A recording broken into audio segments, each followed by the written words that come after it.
So let's get into a few other reasons why an addiction to drama and stress is possible. So, in the early days of our development, there was often some type of lack of safety, some type of unmet needs. And with those are often boundary violations or boundary ruptures, meaning like we weren't held, we weren't supported, there wasn't consistency. And in that sense of when there's a lack of safety and the survival mechanisms that often accompany them, like dissociation, disconnection from ourself, retraction in our boundary, so disconnection from other people, any of these survival mechanisms that gets that what accompanies that is isolation pain. Now we know loneliness is one of the most severe epidemics we're facing. Yeah. And in response to isolation and the pain, the physiological pain, and I mean this, like there is no distinction between the emotional pain of isolation and a physical pain that we endure. Our brain receives it, interprets it the same. And so we have a response. When you're in pain, like let's say you hurt your wrist, yeah, what do? You brace, you hold tight, you stop any possibility of movement as a form of protection. We literally put a brace on an injury, right? We stop the movement. That lack of movement induces numbness. Numbness is also a part of our protection from moving. So when we talk about like there's an inflammatory response, like literally there's more fluid in the area. That's partly to stop any further movement and thus further injury. Same with heartbreak happens.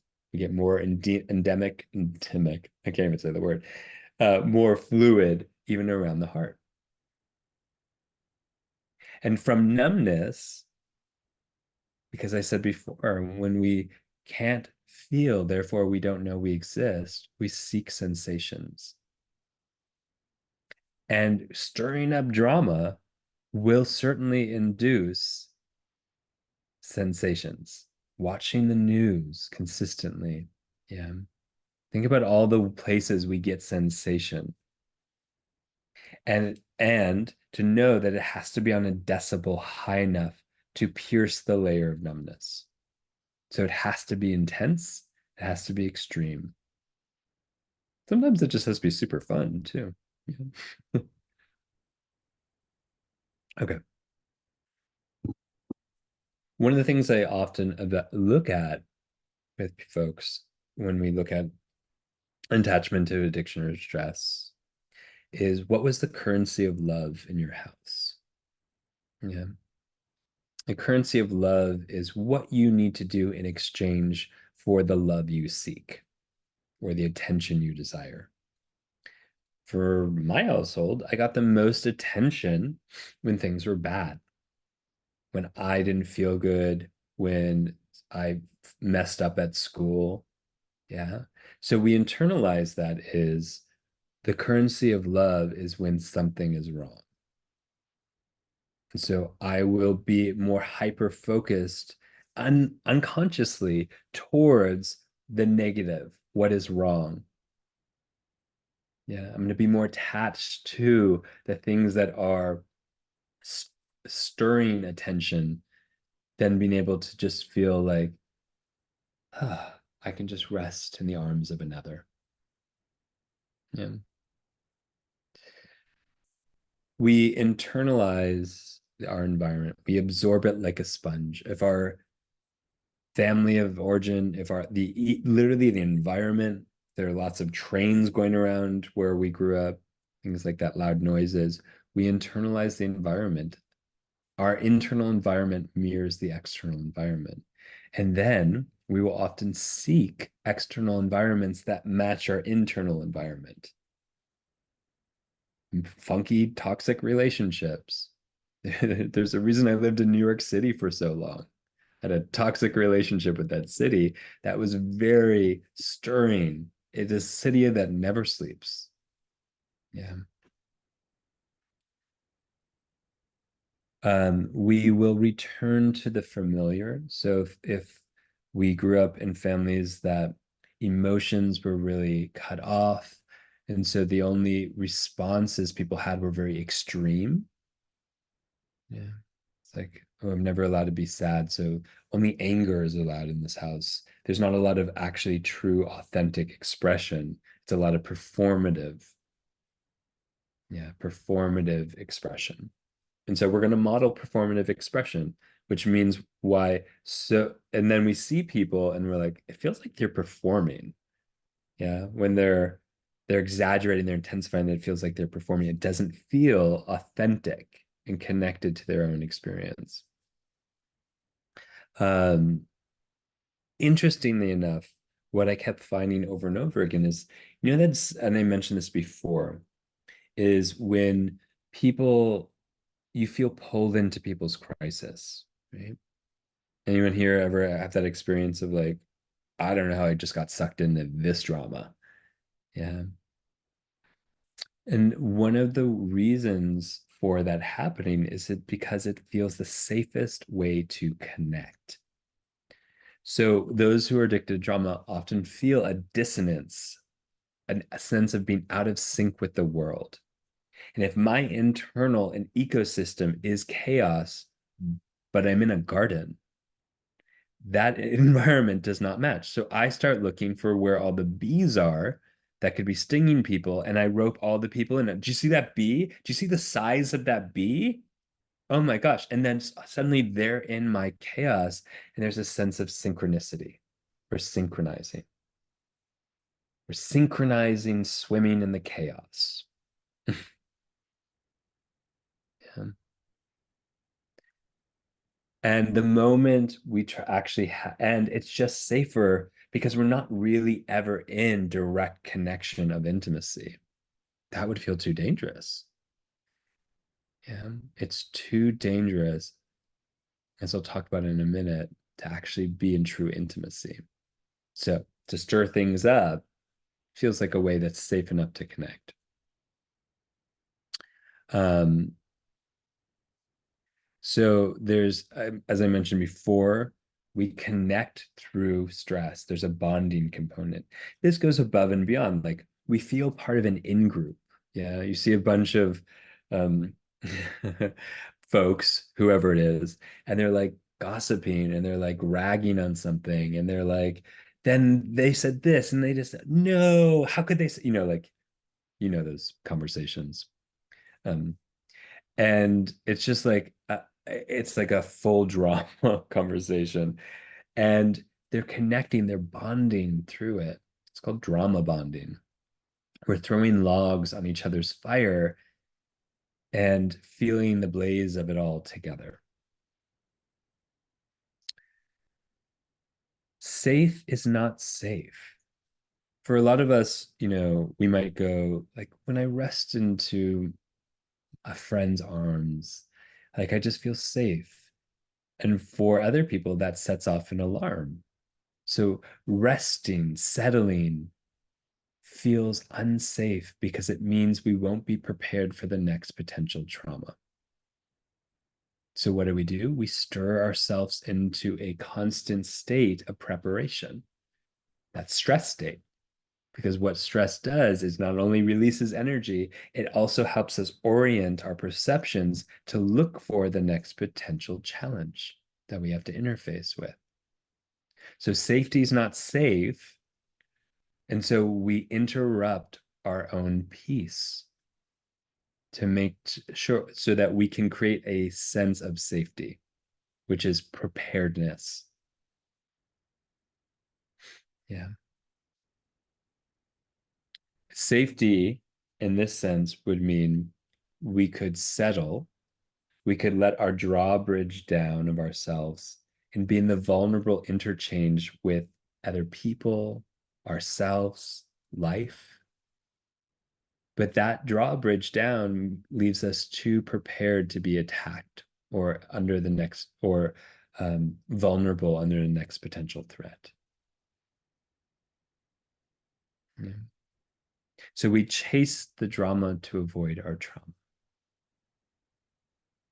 the contact, the thing we most of us do, yeah, in our life, is that the sense that if we were in contact with what hasn't been processed and metabolized might consume us. It might overwhelm us. The pain of going back and processing it, whether we know this consciously or subconsciously, feels like it would kill us. We survived somehow last time, but going into it would kill us. So what do? We avoid contact with ourselves and the underlying things that we haven't metabolized at all costs. And drama is the ultimate distraction. And that's us focus on everything else but ourselves. Or even when the drama is about ourselves, it's a way of avoiding what's underneath the hood. Yeah. I mean, I can think of so many examples in therapy of going like, um, you know, I was working with someone who picked a fight with their partner, and like the first part of the session was so focused on how awful their partner is, and they should get a divorce, and how ridiculous this is. And finally, towards the end, we got to the point of like, oh, I just didn't feel connected, and that sense of loss of connection for those moments was so unbearable because it reminded me of being invisible as a child. But we couldn't get to that at first because there was so much of the distraction to protect from being in contact with the underlying pain of that invisibility. Yeah. Okay, so here's the fun part. I went through on the last slide all the pieces of like, especially, let me just go back to it, especially this, which is like a very reliant sequence of things that happen that start to create sort of that propensity for drama, that distraction process, that desire for stimulation. And these are things that happen on a very like individual level or in households. Now, one thing that's happened in the shifted in the last 15 years is we've gone from a lot more individual cases of a propensity for drama, an addiction to stress, to suddenly seeing it on a much more endemic scale, global scale. Yeah.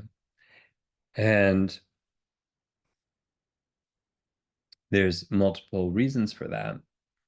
Capitalism. Um, but let's break that down.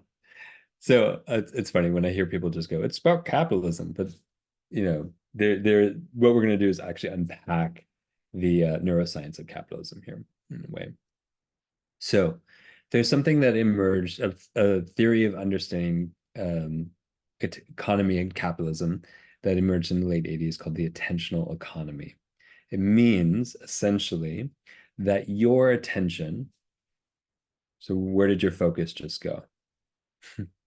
Your attention to where uh, is the highest commodity that we have, the most precious gold anyone can hold. So those who can capture and maintain attention hold the power. And with that power, they can then use that power for things like money or et cetera, et cetera. Yeah. So an attentional economy, again, is recognizing that our focus, being able to capture and maintain it, is the ultimate power in an economy, the driver of the economy. Yeah. Now, what's interesting is that is absolutely true. And what's it's not the full picture, because the lovely human who was able to identify this was not a neuroscientist. Yeah. He was an economist. So he was able to see what was happening from a social perspective, but not the underlying neurological, physiological mechanisms that create it. And what we know is that the mechanisms for capturing and maintaining attention are the same neurological mechanisms involved in a stress response. The same. Because part of what is needed in a stress response is the ability to attend a focus, shift our focus, and attend to with that energy where we need to be working towards to adapt. Yeah. So all of the what we're looking at is, yes, it's an attentional economy, but it's really an activation economy. It is a stress economy because we are inducing stress in order to gain and capture and maintain attention. Because that is the mechanism to which you will acquire someone's attention and maintain it, is through a stress response. Different variations of levels, but we see that in the increase in intensity of violence on the television, sexual language that's gone up 80% in the last 15 years, the occurrence of more extreme language, the news, the cliffhanger aspects of the news, the posts that induce more anger, awe, and fear, the three strongest emotional responses. More focus has gone into anger, awe, and fear, all involved in the stress response. Yeah. So our economy and our media especially uses the language of drama, always, never.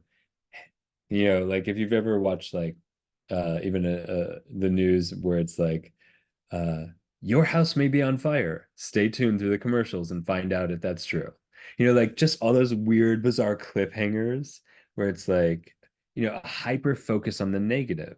We know that a negative bias will also generate more stress, which will generate more tension and have a physiological response. What's happening is that we are building a tolerance as a culture, as a society, towards the amount of stress that can capture and gain our attention. So we need more for them to get more. And it's outside of our control. More and more of our attention is being taken from us. Pop up on your phone. Yeah. Your all the sounds, all the things, like anyone here, we're notice that their attention span has maybe decreased over the years and they're more easily susceptible to all like, oh, what's that TikTok? Or I'm just talking with my friend, I'm like, I gotta check my phone. Or I just, oh my gosh, what was that intense story I heard on the news? I'm sitting in a bathtub, and instead of just enjoying the sense of ease, I'm already like, oh, what do I have to do at work tomorrow? Yeah. We're already prone towards that, but it's happening at an increased rate. The attention span used to be something like 3 minutes and 52 seconds, something like that. And it's down to like 32 seconds because it's not just our fault. There is more capturing our attention at a faster rate. That process of being interrupted, these boundary ruptures of our attention of being interrupted, and then we start to self-induce these ways in which we are distracting ourselves from ourselves as well. So our agency, our power is being taken away from us on how we attend and use our precious commodity of our focus and attention and energy. And it's being utilized, taken from us by other many means, including this, the stage of social media. It is a rat race for attention. That is one of the best examples of when Shakespeare said all the world is a stage. But the thing about those shows of Shakespeare is people got to walk away from them after the 3 hour, 6 hour drama. And we're not walking away, we're in constant consumption of it. Yeah, or interaction with it, or part of we're, like if we have our own company or we have anything, we're even our own person, we're a culture of personal brands that are in competition with each other, even if we're not selling anything, because we're selling ourselves. Yeah. So we're in this constant game of ways in which our attention and focus is being robbed from us, which means that we're less attentive to our own feelings and needs. Our feelings and needs are not being met. Yeah. There is more isolation from each other and ourselves. There's more numbness that emerges. We call that anxiety or depression now, or some other fancy words the New York Times wants to publish about it. And then we start sensation seeking to feel more that sense of aliveness. It is happening on a global level.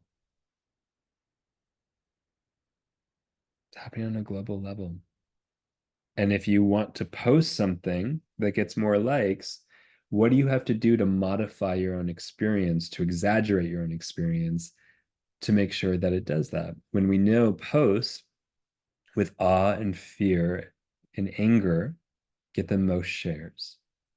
And in a world of isolation and loneliness, what are we looking for? So that's where I'm going to end because we're just fucked as a culture. I'm just kidding. In my book, that is where I wanted to end, but the publisher said, no, I don't think so. I was like, no, we're screwed. This is it. Like, and they were like, no, you have to finish with a whole nother section of the book on how we heal. I was like, I'm not 100% positive we can at this point. We might have hit that no turnaround point. Anyways, so let's talk about how to heal.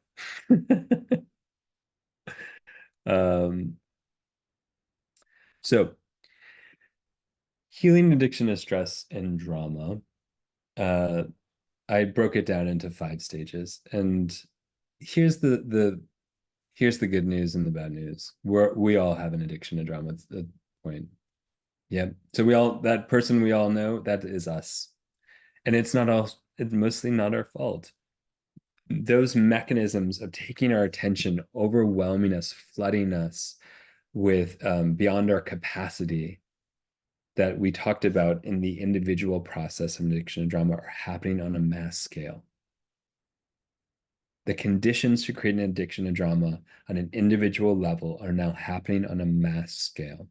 And I'm not trying to fearmonger you. It's not like this isn't evident. I'm just relaying how it is. Yeah. And so it means that we all know someone addicted to drama and are that person. And it's on a scale, you know. There are certainly people who are very much on the higher end of the scale.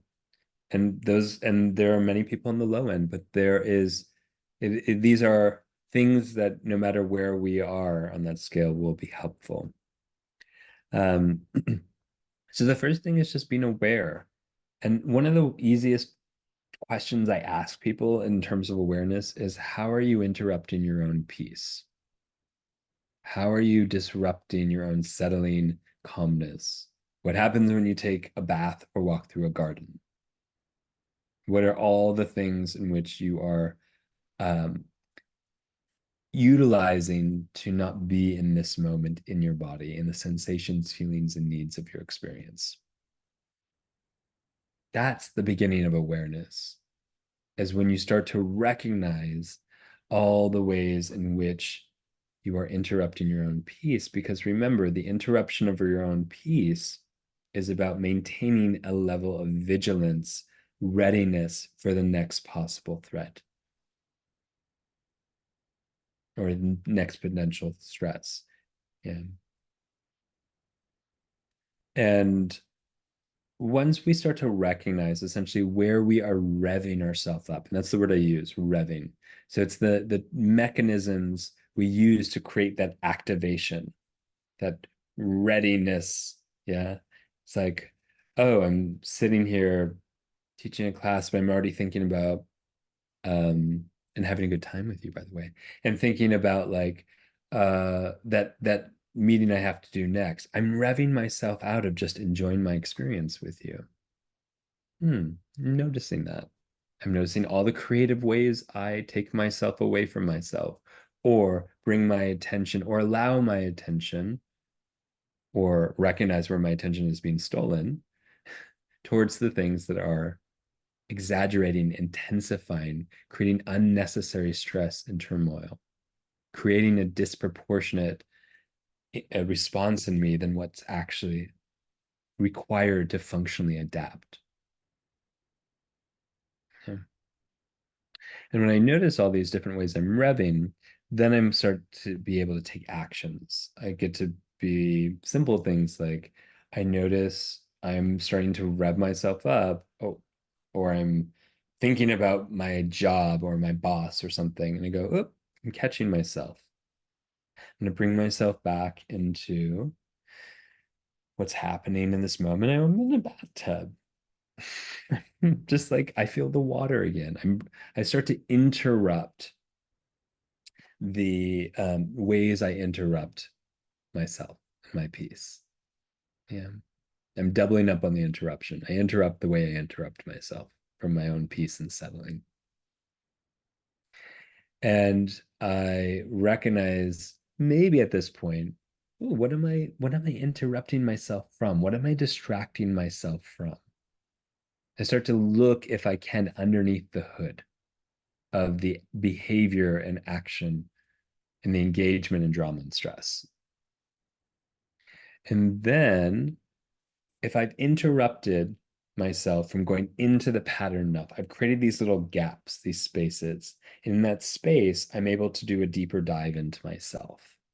I start to go to the underlying trauma, the experiences, the emotions, the body stories that have never been processed and metabolized, but are fueling this process of self avoidance, fueling the sense that if I release and settle into myself, I will likely perish because I wasn't ready. Yeah. Then once I've processed through, and this is a year's process, sort of excavating all the fuel for that survival strategy takes time. And once I've done that, then I can get into the process of letting go. And that's letting go of the identities I formed along the way. I'm a victim to the world. That one took me a long time to let go of. Yeah. I might not have the thing fueling me anymore, but I still have the paradigm that the world might be against me. And I have to do this whole check in. Oh, I'm actually safe enough in my body, which means maybe I'm not a victim. Or I'm recognizing, oh, I really participated in that. And that meant like, or starting to feel where I have agency again. Oh, I'm not gonna turn on the news. I'm gonna make that choice to not let someone else take my attention and capture it from me. And I'm letting go of the identities I formed around it. And then when we can let go of the identities, then we can get into the belonging. Yeah. The letting the drawbridge come down and actually be in the vulnerable interchange of relationships in a way. Yeah. No, that's a long process. And there's lots of practices and exercises that we go, but I wanted just to give an overview. Now, some of you might, and rightfully so, be like, this doesn't apply to me. And I support that. You might be like, no, it's my mother-in-law. It's absolutely my sister. It is my brother. It is my nephew. That is the person who's addicted to drama. And what I need most right now is actually tips on how to deal with them, as opposed to tips how to deal with myself. And I support that because that's actually also true. So when you know someone who is, yeah, these are just helpful strategies that I've learned is identify that's supposed to say without judgment, not with our judgment. Identify without judgment, which is like when I start to know, and this goes back in hooks into empathetic understanding, when I know that they're in this chaos tornado, and I go, oh, this is the way they're trying to connect. Oh, they're really um, trying to create a sense of synchronicity between their internal environment and the external environment. Oh, even when I validate them on how painful that is, they can't receive it because they can't receive it. Oh, so some of our own resilience around those who are addicted to drama is knowing what the underlying process is. Having empathy of going, this is not somebody just trying to seek attention. This is someone who is trying to seek sensation. Yeah. Clarifying your boundaries is really important and not easy to do. Yeah. And so you might be have a friend who you find really vents and gossips so much and it's draining. And so you might say, hey, I'm happy to have a conversation with you, but I want to go on a walk together. So I'm motoring with them. I don't feel enclosed in a room. It's like, yeah, I totally have time for you today, but it's only 10 minutes. So please let me know what I'm happy to listen for those 10 minutes. And that's based on your capacity. Yeah. And it's like, yeah, I'm happy to hear about your partner again, but I'd love for us to also talk about something that's going well in your life, just to balance out the conversation. These are boundaries that are, I can't tell you what your boundaries are, but it's about your preservation and presence.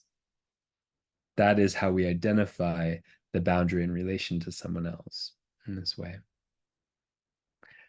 Doing practices that help you feel grounded in the midst of the whirlwind. Again, I mentioned like creating that sort of tornado, that whirlwind is a way that they bring people in towards them. It's a way of relating. It's a way of sharing and synchronizing that sort of inner chaos. And so doing really basic fundamental practices of like, okay, grounding meditations. I feel my body weight into the chair. I feel my breath anchor down through my spine. I feel the weight of my feet touching the earth. So when I feel this energetic pull out of myself towards the other individual, which again is exactly what we're doing on a mass global scale as well. I keep grounding myself into my own sensations, into my own feelings. Yeah. And oftentimes that will give us a sense, a power to not go and be pulled out of ourselves. Because the moment we get pulled out of ourselves, we're disconnected from our own sensations, feelings, emotions, connection, relationship to ourselves. And we can't be actually in relationship with someone if we're not home. So the very thing they want, they're not getting because we're pulled out of ourselves. So stay present, come back, come back, come back into your here and now, even if they really want to focus on the past or their projections of the future. Yeah. I might go, my tongue is moving in my mouth. I'm really hearing that's what's happening in this moment, even if they're stuck really in a different time. Discharge the energy. Stress is contagious. It is the most contagious state we have more than love. We are evolutionarily designed to perceive and have a mirror neuron response of stress more than any other state. So being around someone who is in a chronic sense of stress means so are you. So getting the tools to start to navigate and mobilize and discharge that secondary stress is really important. The secondhand stress is really important. So you shake it off. You do whatever you need to personally do to not take it with you. That's really important. And sometimes none of the shit is enough. And we gotta go through a breakup process. And that's part of life. And it's a sad part of life, but it is a part of life of preservation of ourselves and those around us. In my book, I talk a lot about the steps towards a breakup, that it's not just like bye, but sometimes it is, but often it's like, hey, this is too much for me right now. I want to be there for you, but I feel like I can't myself be here for myself and with you. And I need to build that for myself. Or I need some time apart. It's like it's a stepping stone process of communication in preparation for the whiplash that you will get in response, which will be there as well. And to know that's why you keep finding your resources, telling other friends, I'm doing this breakup process. And it's hard because I feel myself being pulled back in or I feel guilted. And it's like, but I'm doing this for my own well-being and reminding yourself of that. So these are just some of the practices I do or in relation to someone else. And most importantly is keep coming back to yourself, keep grounding, keep anchoring, keep attending to yourself. Yeah. Because in the process of them pulling you out of yourself, they're replicating their original trauma of disconnection in you. Yeah. I think that leaves us with question time. So that is a short overview of the process of an addiction to stress and drama. Yeah. So I'll take a few questions. The name of the book, it's somewhere in my house. It's called Addicted to Drama: Healing the Dependency on Crisis and Chaos in Yourself and Others. It's an exaggeratedly long title. Hi, Lauren. How's it going? Hi, how are you? Good. How are you doing? Oh my gosh, that was so fascinating and so entertaining. Just thank you so much. You're welcome. I just want to say that much of the list of the outside symptoms resonated more than I'd care to admit. But Yeah. the but the inside symptoms really, really helped me and resonated.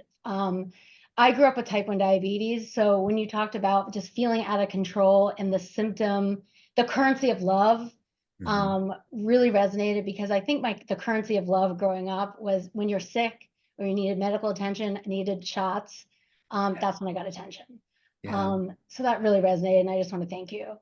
But my question for you is, um, when you mentioned the stress response, I Mhm. hear a lot trauma response, survival response. Are they actually interchangeable, or is a stress response different than a trauma or a survival response? That's a great question. Um, what often is meant in response, and it's different from what I was saying, is response, Yeah. they're referring to a strategy of coping skills. Okay. And when I'm talking about a stress response, I'm actually talking about the biological or physiological cycle of stress, which is how we actually functionally adapt. Stress is the fuel, is the system to which we are adapting to any stimulus in the world. It is how we are actually working and being and adapting. Adaption is really what it should be called instead of stress. It just the name came from something else, which I'm not going to get into right now in the history of stress, but really it should have been called adaptation process. It Okay. just is less, and now it's less sexy, so no one would say that. So when I say stress psych response, I'm saying there's an activation, so there's an energy that gets released into our body. This is the simplistic process. And then that energy gets into what we call mobilization. So the actualization of that energy in order to adapt. Like there's a tiger coming at me, I run. That's the mobilization.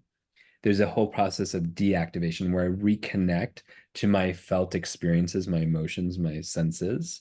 That's part of then the full metabolization of an experience. And then there's what the fourth stage is called recuperation, which is rebuilding the metabolic energy to keep doing this so that we can keep adapting to life. So that's what I mean by stress response. Okay. Yeah. Okay. That gets interrupted in this process. And that interruption of the process of that stress response process is what creates disease. It's not stress, it's not stressors, it's the interruption of that. Okay. Okay. Thank you so much. Yeah. I think I gave you more than asking for that, but that's okay. Hi, Jennifer. Nice to see you. Hello. Um, it's interesting to me the stuff kind of like all the things that you're saying about stress and drama and what's happening remind me of well, one, I have a traumatic brain injury and Mm, um adult child of alcoholics and dysfunctional families, attachment trauma, etc., and all this stuff. And thinking about like recovery, well, we're all recovering from something. But one of the things, and I don't know if I'll be able to verbalize this well, but around dopamine, mhm, like there's a bit of a, like we want the dopamine, but sometimes um I don't know how to like recover from the addiction to stress. mhm. Is So is some of the questions like, how do we, if it's fulfilling, if it's giving us something that feels important, then how do we give that up? Is that part of the I query? think so, or maybe and finding maybe a more healthy relationship to it, because when I was looking up like, oh, dopamine, we're getting our dopamine hits, that's really bad, and I'm like reading through the big red book with adult children, and I'm like, but we need some of Oh, that. yeah, yeah. So here's But the thing about pop psychology is that it's titillating. It's dramatic as shit. And it's not true for the most part. And it's over exaggerated, like, stress is bad. It's going to kill you. Well, if you didn't have a stress response, you would actually die. Like in rabbits where they took out the mechanisms that are part of the different stages of the stress response cycle, the stress inducing process, the rabbits died within a day or two, not because of the surgery, but because they couldn't functionally adapt. They didn't have the biochemical process of it. Sorry, I should have given a little trigger warning if we like bunnies. But anyways, scientists are assholes. What can I say?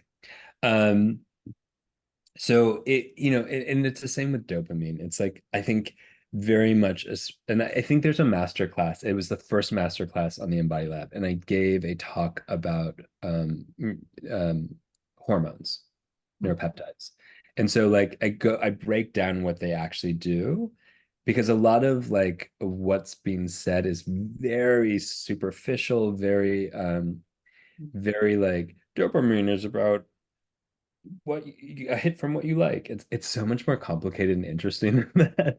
And so like can get a bad rep of like dopamine is why we have addiction, and it's not actually true. There's multiple neuropeptides or neurohormones that are involved in different styles or different aspects of addiction. So, and I think Gabor Mate also talks a lot about that in Hungry Ghost, as I recall. I read it a long time ago, but um, so that's what I would say. I know that may not be your question, but I just wanted to name it's like it's hard to know like how do we balance things, especially when the way things are talked about are so off balanced. right. And it's like we're supposed to fear our physiology, but also get it. It's like, so it's the same thing with stress. Like we're supposed to fear our stress, but it's actually like, no, just, you We know, all kind of need the stress. yeah, and if like I would suggest going to that master class and checking it out. It's the very first one, I believe. And it's just not sexy. Like when I unpack our physiology, it's really not as sexy as like dopamine does this, and it's only this. And if you do it, you're addicted, and if you don't do it, you're an asshole, and you have these type of, depression and all that. It's like it's so extreme. Definitely. Well, Um, I am a member of the Embody Lab, so I'll check out the masterclass. And I'm also a psychotherapist. So hey, I got it Hey, you got it all. Welcome. all. Thank you very Cool. much. Appreciate it. Thanks. Nice to see you again, Jennifer. Hi, Angela. We'll take two more questions and then wrap it up. Hey. Oh, wow. This was pretty amazing. Oh, thank you. Yeah, yeah. Um, finding myself in a curious Mhm. place in my just healing process of attachment, Mhm. and like kind of recovering the kind of self, right? As primary attachment within myself also, right? And and something is fascinating. It's like around stillness Mhm. and spaciousness Mhm. seeming to and like embodied Mhm. presencing seeming to in myself, and I don't know if this is just this process or if Mhm. I don't know, I'm curious to bounce this off of you. um, it seems like my system is actually off gassing, Mhm.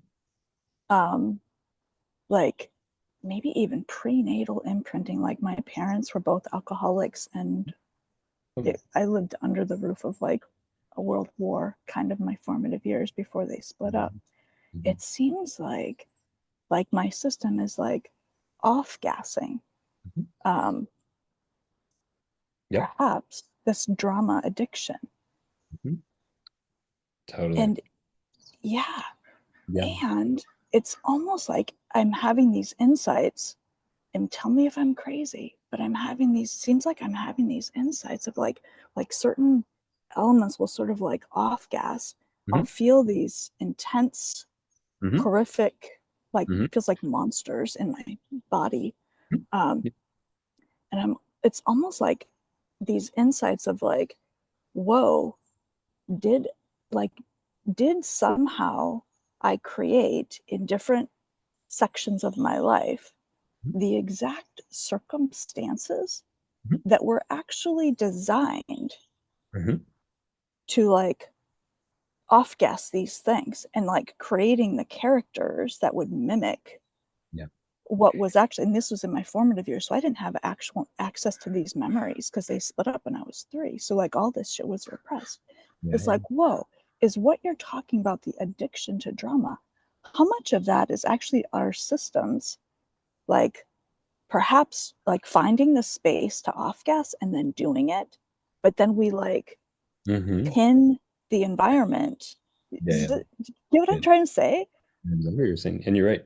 So what we call that is reenactments. And so reenactments are essentially assigning people the roles or finding people to play those roles, creating the conditions, seeking the conditions that could potentially help us reenact and change the experience to complete the unprocessed trauma, essentially. And what ends up happening is that we enter into more re-traumatization, and it solidifies our worldview and our experience as opposed to helping us break free. And so, Without the pattern interruption that you mentioned earlier.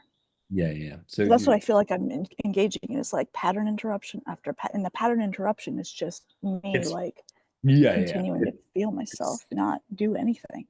yeah, the pattern interruption process is a long phase because we learn how creative we got at uh, not being in contact with ourselves and all the strategies we came up with too. Yeah. Cool. Wow. Thank you Thank so you. much. You're welcome. All right. I think was there one last hand where I saw a question in the Q&A? And just does this often begin in the womb and through birth trauma? Um, Not necessarily. I wouldn't say often. I would say like that certainly we know that body memory starts in the third trimester. And so environments of chaos can be internalized even as early as the third trimester. So yeah, but not always. Yeah. Hi, Laura. I see your hand up. So we'll go with one last question and then we'll soiree away. Thank you. Yeah, I just wanted to say thank you so much for this. So much of it was just like hitting home for me. Um, Definitely, these are patterns that I've been working on in myself and with relationships and friendships and family. Where I find it even more difficult is where it comes to my children. how quick I am to make their crises my crises to help fix. And that's where I'm really trying to learn where those boundaries are when it's the people closest to our hearts. Yeah. So I'm interested I'm going to read your book and dig into it deeper, but I just feel like there's a whole nother world there where sometimes it feels like it's our duty to get involved, but actually I know I'm crossing over a boundary that I need to let them sort some more stuff out, especially as adult children. Yeah, yeah. In the book, I actually give a few examples of, I worked in pediatrics and like, but I gave some examples of my mom and my sister giving me feedback of what to do and what not to do in relation to kids, in relation when we were around some teenagers who were in the depths of the drama process.